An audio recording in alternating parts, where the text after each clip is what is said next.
Kalau untuk dalam video ni saya cerita siap-siap lah bagaimana apa sebab saya buat macam ni. Sepatutnya kalau ikut tu kita boleh pasang secara permanent lah. Kalau yang berminat untuk menggunakan pump Helier SCO 308 ni boleh buat secara permanent, tak payah nak buat sambung-sambung macam ni, nampak macam kan terlebih kreatif pula, lebih macam ni. Tapi sebenarnya saya buat macam ni supaya mudah saya nak cabut dan saya pasang balik. Contohnya macam ni. Okey. Masuk balik. Jadi saya buat macam tu. Apa sebab saya buat macam ni? Okey, kalau tengok dalam video-video saya yang lepas sebelum ni ataupun dalam YouTube saya buat jualan anak benih ikan tilapia. Jadi sebenarnya saya ni jadi disebabkan ternakan secara kecil-kecilan ni, pertama saya terpaksa fikir daripada kos, bajet dan pelbagai masalah lagi. Terutama sekali dalam teknik-teknik untuk packaging anak benih ikan tilapia saya ni. Okey, anak benih ikan tilapia saya ni saya buat jualan secara kecil-kecilan. Maksudnya saya buat jualan atas permintaan customer. Customer yang minta paling tinggi pun dalam 300, 500 ekor. Okey, itu antara level yang paling banyak lah. Ada juga yang lebih sedikit pun ada juga, yang sekadar hanya nak mencuba dulu ataupun nak belajar ataupun nak test letak ke dalam aquarium, letak dalam kolam-kolam yang terbiak tu. Jadi ada jugalah yang dia pemain ni ambil dalam 10 ekor, 20 ekor untuk test dulu. Jadi bagaimana saya buat cara bungkusan tu? Okey, macam packaging yang saya buat ni. Jadi itulah sebabnya saya buat terpaksa saya create macam ni. Boleh cabut, boleh tutup. Padahal saya boleh juga pakai egg gun tu ataupun saya buat connection juga ataupun saya buat T di sini, saya boleh buat egg gun. Tapi sebelum saya try dah buat egg gun tu, masalahnya egg gun tu dia agak lambat sedikit. Kalau saya buat macam ni, cabut dan pasang balik, angin yang masuk dalam plastik ni memang cukup cepat. Jadi kalau kata saya nak pakai oksigen yang komersial tu ataupun oksigen yang industri tu, kos dia lebih kurang RM400 satu set lah dengan meter dia dan dengan egg gun lah yang dia bagi tu. Kalau saya menggunakan pump, saya menggunakan oksigen yang industri tu, jadi saya terpaksa pula mengeluarkan kos. Jadi masalahnya untuk refill balik saya jadi masalah. Kalau saya nak refill balik, dekat sini pun yang paling dekat pun Kepala Batas Pulau Pinang ada satu tempat untuk refill balik. Itu pun dahulu. Kalau sekarang ni saya tak pasti pula dekat mana pula yang ada. Sebab saya pun dah tak pernah survey pun, saya dah buat macam ni. Jadi untuk mengisi ni saya boleh tunjuk contoh lah. Okey, ini plastik yang agak besar lah. Jadi jumlah total untuk anak ikan, benih-benih ikan yang masuk dalam ni bergantung juga jauh dan dekat perjalanan customer saya yang nak mai beli tu. Okey, kalau dia kata 30 ekor, okey, dalam 30 ekor tu saya akan letakkan dalam ni. Kalau jualan yang, kalau jumlah yang agak banyak macam beratus-ratus ekor tu, jadi saya terpaksa menggunakan plastik ni untuk buat packaging secara banyak lah, banyak bungkus. Sebab yang ni saya menggunakan hanya angin sahaja yang pump daripada pump Helier ni. Kalau yang oksigen tu saya akan letak sampai beratus ekor dalam ni pun tak jadi masalah. Sebab apa? Dia menggunakan oksigen yang industri tu. Jadi ikan tu mampu bertahan lama lah, sampai silap-silap dalam satu hari pun hanya dengan 200-300 ekor dalam ni pun, tinggal dalam satu hari 2 hari pun ikan tu boleh hidup lagi. Tapi kalau saya guna macam ni, alamatnya ikan tu akan matilah. Sebenarnya saya buat macam ni pun agak lebih bertahan juga, lebih kurang dalam 1 jam punya perjalanan ataupun mungkin lebih, bergantung juga kepada kuantiti ikan dan juga kuantiti plastik yang saya gunakan. Ada juga beberapa saiz plastik yang saya gunakan lah untuk setiap packaging tu. Okey, saya boleh tunjuk contoh.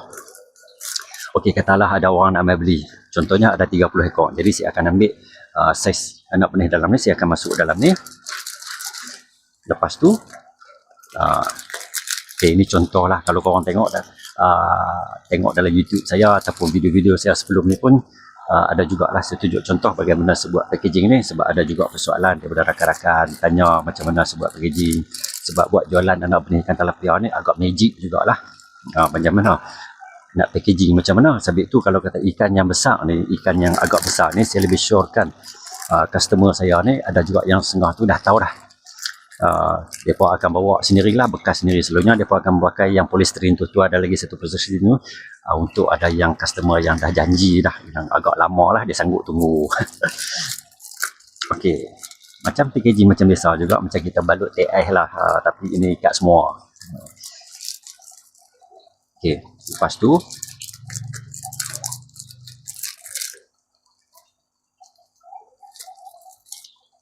okey, macam tu. Okey. Bila dah siap plastik macam ni, saya akan cabut ni. Saya akan pump masuk udara dalam plastik ni.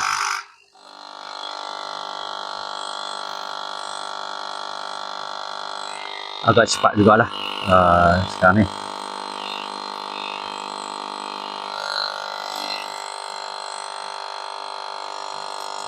Saya akan masukkan angin ni sampai dia betul-betul cekang.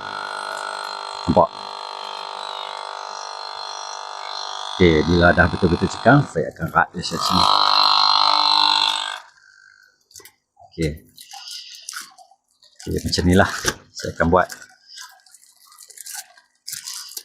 Okey. Lepas tu saya akan ikatkan dengan tali getah di sini, ataupun kadang-kadang macam ni pun kalau untuk kawasan yang dekat ni saya akan tinggalkan macam ni. Senang budak-budak nak buat balik. Kadang-kadang dia tambah dekat motor ataupun dia tambah dekat handle basikal, buat balik dalam beberapa ekor, suka-suka untuk buat ternakan. Jadi untuk penuhkan dalam ni hanyalah angin, bukannya oksigen. Tapi sempat jugalah kalau kita nak sampai ke rumah sebelum mereka nak lepaskan ikan tu boleh hidup juga tanpa ada sebarang kematian. Untuk rekodnya sebelum saya buat macam ni, belum ada lagi komplain daripada customer saya akan mengatakan ada ikan yang mati. Alhamdulillah, selamat. Okay, cara ni saya boleh kongsi jugalah. Kalau kata siapa-siapa yang berminat, kalau tak ada dah oksigen yang asli tu, boleh jugalah buat cara macam ni. Jadi alasan saya ni, bagaimana saya buat ni, sebab apa saya buat macam ni? Sebab ni lah, saya nak bungkus untuk packaging ikan tilapia saya ni, anak benih. Tapi kalau ikan yang besar ni, saya boleh kongsi juga dalam video ni. Kalau ikan yang saiz yang besar-besar, untuk contohnya dalam 3 saiz yang 3 jari ni, untuk buat yang bakar-bakar induk. Kalau dalam video saya tu, ada juga sebuah jualan untuk yang bakar-bakar induk tu. Tapi sekarang ni saya stop dulu, ada sebab dia.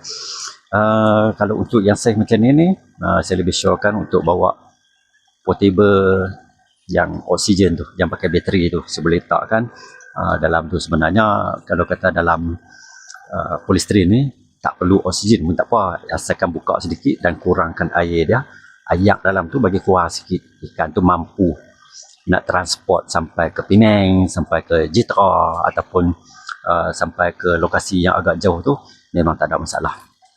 Okey, saya rasa video ni mungkin bermanfaat lah, apa yang saya kongsikan sebuah sedikit dalam ternakan secara sebuah kecil-kecilan macam ni. Jadi inilah alasan yang saya menggunakan, sebab apa saya buat macam ni.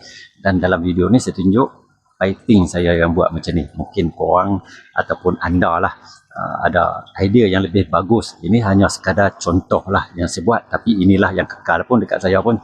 Tapi mungkin ada yang lebih kreatif, dia akan lebih buat yang lebih canggih lagi. Macam saya kata juga, kalau nak buat pengisian yang macam ni, cekang yang macam ni, angin yang macam ni, boleh juga buat T dekat sini, buat T corner dekat sini. Macam saya buat dulu pakai air gun, tapi agak lambat sedikit. Kalau macam ni direct, lubang dia agak besar. Cuba tengok, angin dia lebih kuat. Okey, semoga kita jumpa lagi next video. Assalamualaikum, salam sejahtera.